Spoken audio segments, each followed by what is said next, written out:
opportunity to take a look at one of the great fighters. It's ironic Mike Tyson standing here not nearby. If he has any competition for the world's greatest fighter, it would be with Julio Cesar Chavez, who took his 61-0 record in this afternoon, Alex, against Kenny Vice.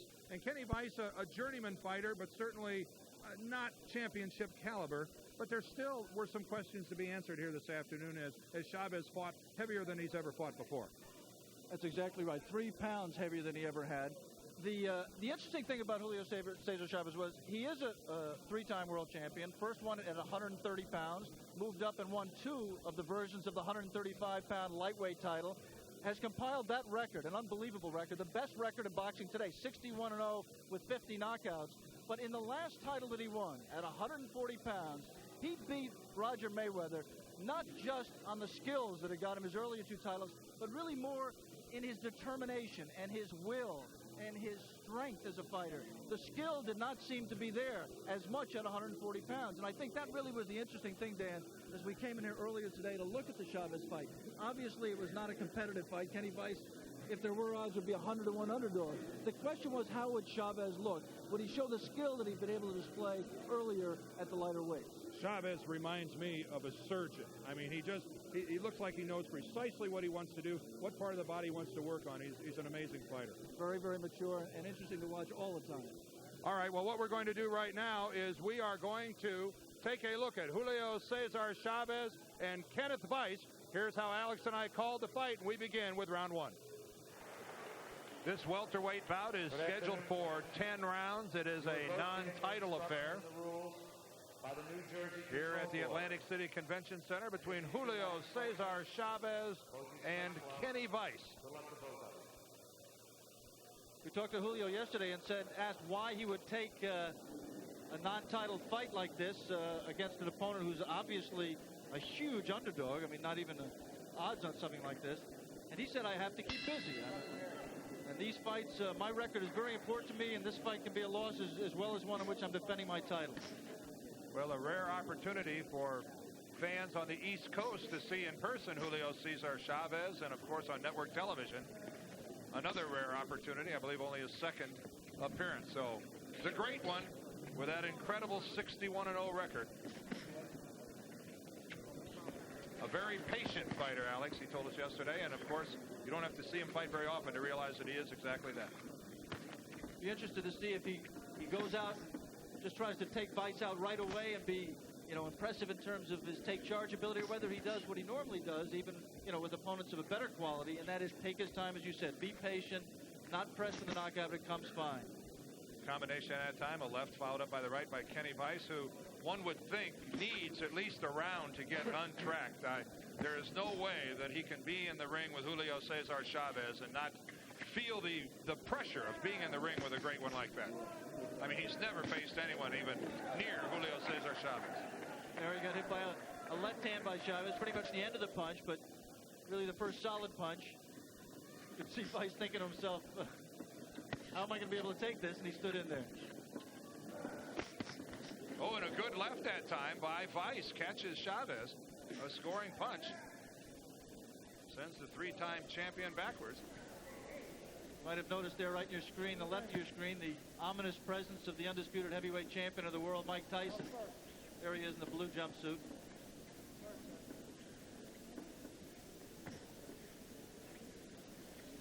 If Julio Cesar Chavez, good left there, and a left to the body by Chavez. There's no question that Kenny Vice is more than a club fighter. He's ranked number 9 by the IBF. This is a welterweight fight as Chavez comes in at 143 1/4. This is the heaviest that he has ever fought before. The body shot by Chavez, and then brought Vice's hands down. They came over the top with a good right hand. Vice working a combination, but Chavez blocks all of those with the gloves. Good left jab, and then back into the body with the right by Chavez.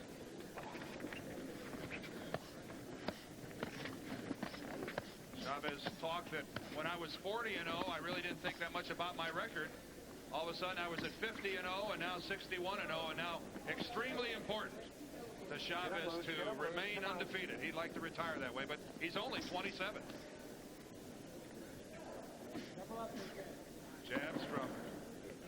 Vice missing inside the final 10 seconds of the first round. Well, this has already gone longer than some people thought it would.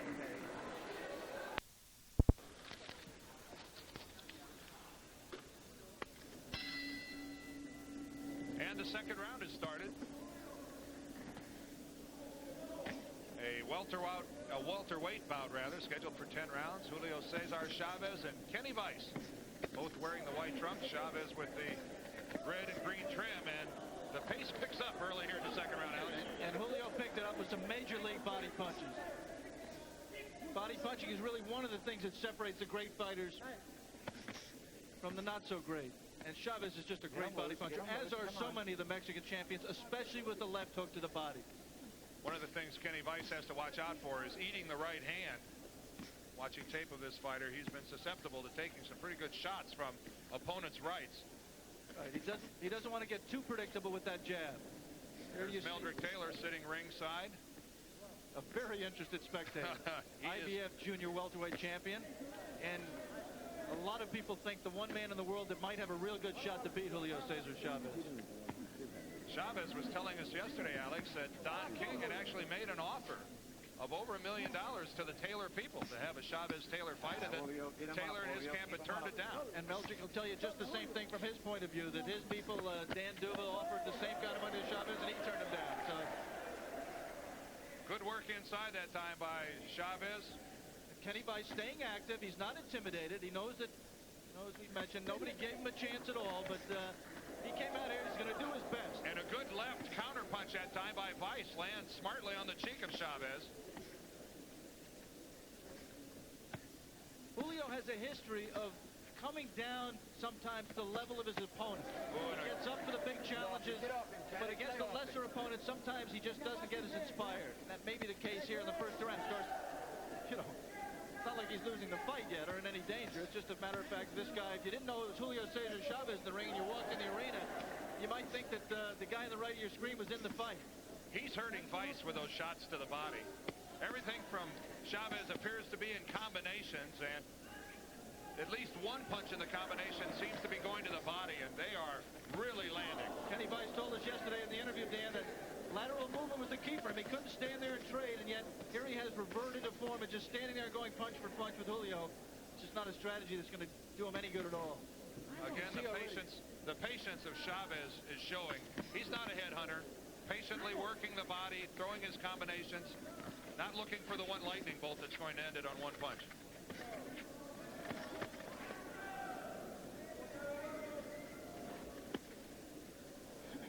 This is action in the second round.